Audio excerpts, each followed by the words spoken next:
काय आखाड तळून झाला का तुमचा? जरी तळला असेल तर या पद्धतीनं आणखी एकदा गोड भोपळ्याच्या घाऱ्या करून बघा. या घाऱ्या एकदम खुसखुशीत बनतात. गार झाल्या तरी अजिबात वातूड बनत नाहीत, तशाच खुसखुशीत राहतात. गरम असताना तर कुरकुरीतच लागतात आणि गार झाल्यावर अतिशय स्वादिष्टही लागतात.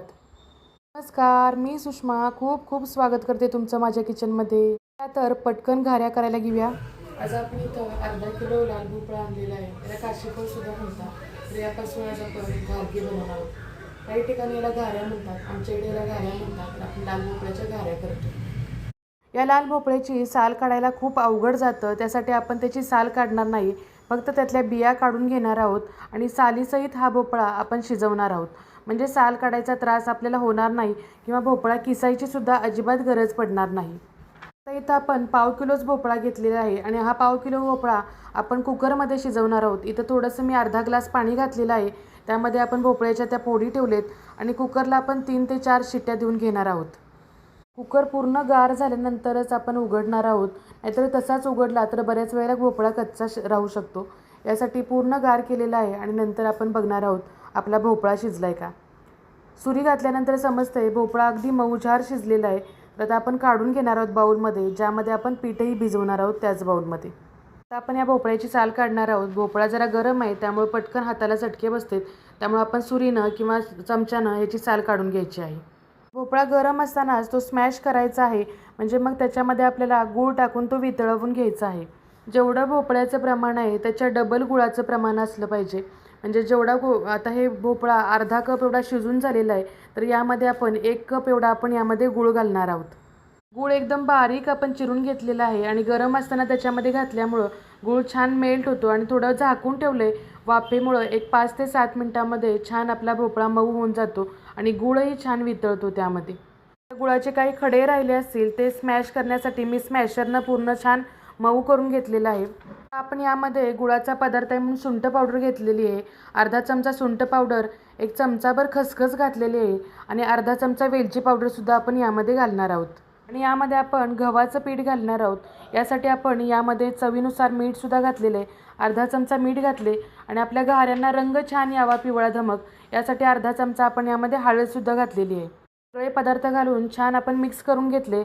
आता यामध्ये पिठं घालणार आहोत. पाव कप आपण इथं डाळीचं पीठ घातले, पाव कप तांदळाचं पीठ घातलेलं आहे आणि आधी ही सगळी पिठं आपण मिक्स करून घेणार आहोत.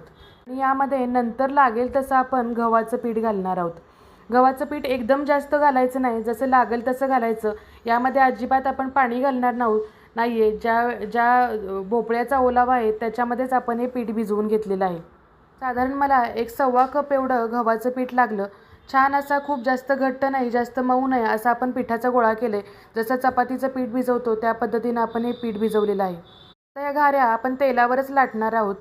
पोळपाटाला थोडं तेल लावून घ्यायचं आणि पीठ जरा परत आपण मर्दून घेणार आहोत.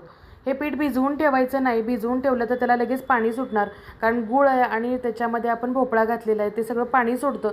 यासाठी लगेच पीठ मळायचं आणि लगेच लाटायला घ्यायचं. लाटताना पोळपाटाला पूर्ण तेल लावून घ्यायचं. लाटण्याला थोडं तेल लावायचं, हातालाही थोडं तेल लावून घेतलेलं आहे. आणि आता आपण छोट्या छोट्या घाऱ्या लाटणार आहोत. खूप जास्त पातळ नाही, खूप जास्त जाड नाही अशा आपण घाऱ्या लाटणार आहोत. आता इथं मी छान गोल लाटलेला आहे, तरीसुद्धा आता व्हिडिओसाठी करत आहे. यासाठी मी वाटीनं छान त्याला आकार देऊन घेते. तुम्ही नाही दिला तरी चालू शकतो. त्यावरून छान दिसण्यासाठी आपण त्यावरती थोडं खसखसीचे दाणे घालणार आहोत आणि थोडं दाबून घ्यायचं, नाहीतर मग तेलामध्ये खसखस सगळीकडे पसरते. किंवा एकदा लाटणं फिरवलं तरी चालू शकतं, म्हणजे खसखस आतमध्ये दाबून बसेल. ज्या पद्धतीनं आपण पुऱ्या लाटतो त्या पद्धतीनेच आपण हे सगळं लाटून घेणार आहोत. एकदम सगळ्या लाटून ठेवायच्या नाही, 4-5 लाटायच्या आणि त्या लगेच 4-5 आपण तळून घेणार आहोत. जर लाटून खूप जास्त ठेवल्या तर त्या पुऱ्या फुगत नाहीत आणि कडक होतात परत. आता या पिठातल्या आम्ही 4 ते 5 पुऱ्या लाटलेल्या आहेत. आता आपण या तळायला घेणार आहोत. तेल गरम झाले का हे गोळी टाकून बघायचं. पटकन गोळी वरती आली तर तेल गरम झाले समजायचं. एवढी जाडी आपण ठेवलेली आहे त्याची पुऱ्यांची. कडक तेलामध्येच घाऱ्या तळाव्या, नाहीतर बऱ्याच वेळेला ते तेल धरू शकतात. कच्च्या तेलामध्ये तुम्ही जर तळल्या तर पटकन अशी पुरी वरती आली पाहिजे आणि त्यावरती पटपट असं तेल टाकायचं, म्हणजे ती पुरी फुलते पण छान. दोन्ही साईडनं छान फुलून वरती येते.